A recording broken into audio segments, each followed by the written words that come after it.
Ahanba maktada punamapu e-Manipur Helpdesk ki maikaydi taramna okchari ngasishu anauba video ama puduna lakchari madudi aikoigi Manipur-gi digital gi hiramsida ahanba oina thorakliba yamna special oiba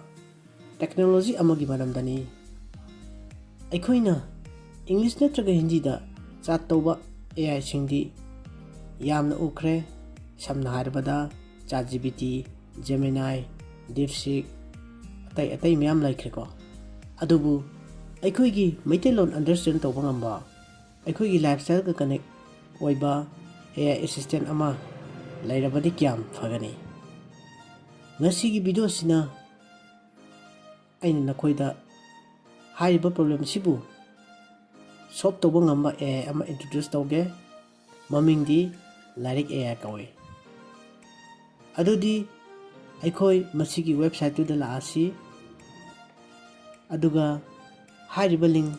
lairik.in hariba link sida sangbiro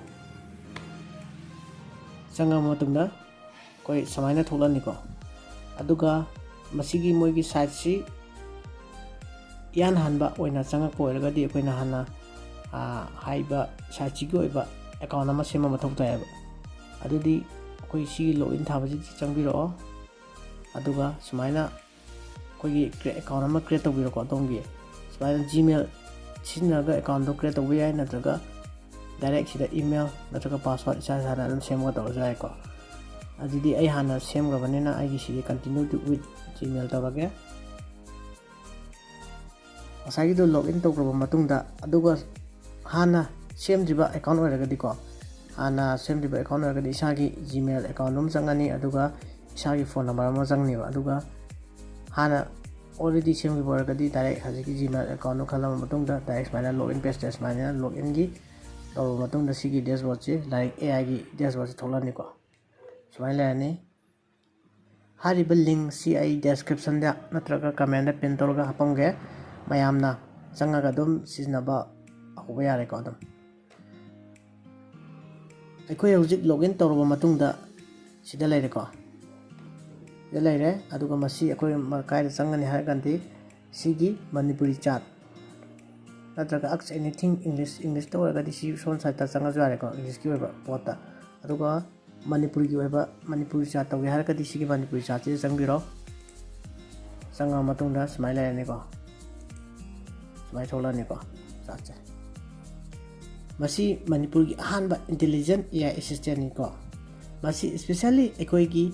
student sing professional aduga general public khudimangna LAIRIK AI si siznaba yagani masi simple oiba chatbot ama nate nangna science maths history natraga career guidance ki maramda karigumba hangninglabasu LAIRIK AI na nangbu aikoigi Meiteilon aduga English pulaga yamna simple oina explain tawrakani ko adudi hauji aikoi live oina check to minarasi kamai to kono habado akoi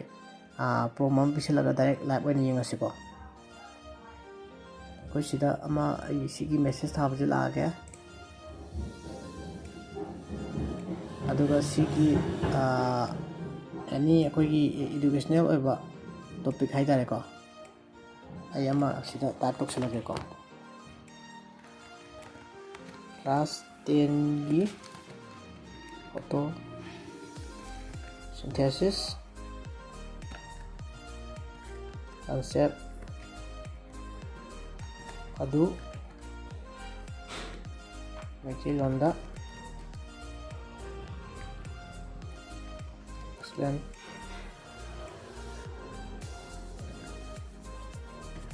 tawbiyo sumaina aina program bisale ko just example oina aduga si piram matunda koi yengasi kamaina moina response pirake habado sigi AI LAIRIK AI haiba chatbot sina kamaina response pirake habado yengasi sigi error sida namjalasi ko aduga smaila ya to masida tholai bisi ko response si direct akoi ge Meiteilon da oiba koina khangma moong dai tare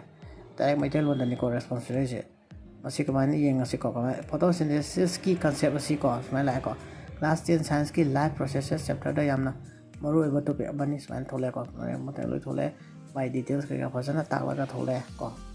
ꯌꯦꯡꯕꯤꯌꯨ ꯃꯁꯤꯅꯤ ꯀꯌꯥꯝ ꯐꯖꯅ explain ꯇꯧꯔꯛꯏ ꯍꯥꯏꯕꯗꯨꯀꯣ ꯃꯁꯤꯅꯤ ꯌꯦꯡꯕꯤꯔꯣ ꯑꯗꯨꯒ ꯀꯅꯦꯛꯇꯤቭ ꯋꯥꯔꯗꯁꯤꯡꯗꯤ ꯃꯩꯇꯩꯂꯣꯟꯗ ꯑꯣꯏꯔꯤ ꯑꯗꯨꯒ ꯇꯦꯛꯅꯤꯀꯦꯜ ꯇꯥꯔꯝꯁꯤꯡꯗꯨ ꯑꯩꯈꯣꯏꯅ ꯏꯪꯂꯤꯁꯇ ꯑꯣꯏꯔꯤ ꯗꯥꯏꯔꯦꯛ ꯑꯣꯜ ꯀꯝꯄ꯭ꯂꯤꯠꯂꯤ ꯃꯅꯤꯄꯨꯔꯤ ꯂꯣꯟ ꯃꯩꯇꯩꯂꯣꯟ ꯅꯠꯇꯦꯕ ꯗꯥꯏꯔꯦꯛ ꯃꯤꯛꯁꯅꯤ 90% ꯃꯩꯇꯩꯂꯣꯟ ꯑꯣꯏꯔꯦ ꯑꯗꯨꯒ ꯏꯪꯂꯤꯁꯇ ꯈꯔ ꯑꯗꯨꯝ ꯌꯥꯟꯕ ꯌꯥꯎꯔꯤꯀꯣ ꯑꯗꯨꯕꯨ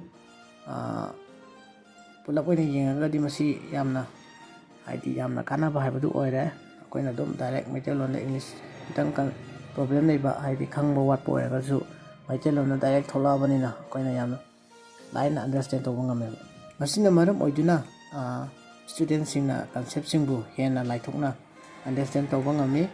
ꯅꯪꯅ ꯀꯔꯤꯒꯨꯝꯕ ꯐꯤꯖꯤꯛꯁꯀꯤ ꯐꯣꯔꯃꯨꯂꯥ ꯅꯠꯇ꯭ꯔꯒ ꯀꯣ ꯑꯩꯈꯣꯏꯒꯤ ꯃꯅꯤꯄꯨꯔꯤ ꯍꯤꯁꯇ꯭ꯔꯤ ꯍꯪꯂꯕꯁꯨ ꯃꯁꯤꯅ ꯃꯤꯅꯠ ꯑꯃꯗ ꯑꯟꯁꯔ ꯄꯤꯔꯤꯑꯕ ꯍꯥꯏꯔꯤꯕ ꯃꯁꯤꯒꯤ ꯂꯥꯏꯔꯤꯛ AI ꯁꯤꯅ ꯄꯤꯔꯤꯕ ꯀꯥꯟꯅꯕ ꯈꯨꯗꯣꯡꯆꯥꯕꯁꯤ ꯀꯔꯤꯅꯣ ꯍꯥꯏꯔꯒꯗꯤ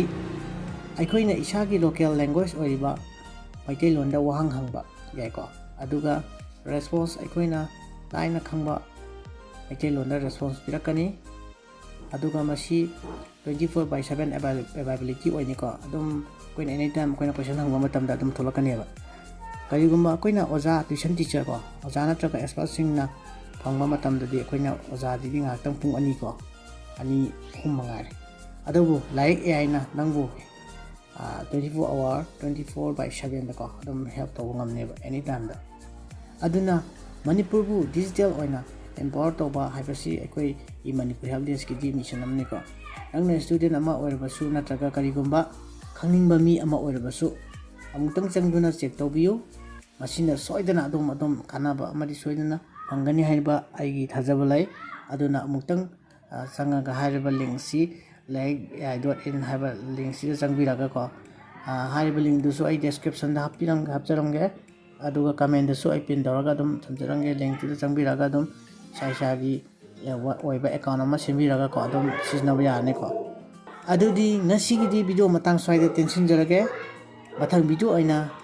ꯀꯥꯟꯅꯕ ꯏꯁꯥꯅ ꯑꯣꯟꯂꯥꯏꯟ ꯁꯔꯚꯤꯁꯦꯁ